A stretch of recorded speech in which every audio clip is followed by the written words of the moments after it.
ছোট ভাই খাইয়ে দিচ্ছে এখন। ছোট ভাই খাইয়ে দিল দেখো। ও বাবা ও বাবা ও বাবা। দিদিকে প্রদীপ করতে হবে না, প্রদীপ করতে হবে না। হাতে ভাই তেল পড়বে না, ওইখানেই করছে।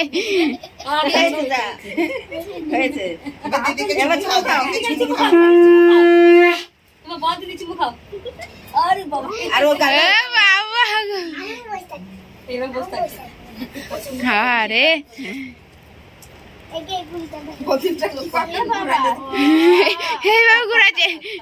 ঘুরাচ্ছে আর কি মিষ্টি নিল। প্রদীপটা ঘুরাইলো কিন্তু নিবলো না। না তুমি সুন্দর করেছে, সবার থেকে দাদার আশীর্বাদই ভালো হয়েছে না দাদা? বাবা ওর ছবিটা তুলেছিস তো? হ্যাঁ হ্যাঁ ভিডিও করেছি ওকে। দেখা হয়ে যাক ভিডিওটা হয়ে যাক, হয়ে গেছে। এ ভাই দেখ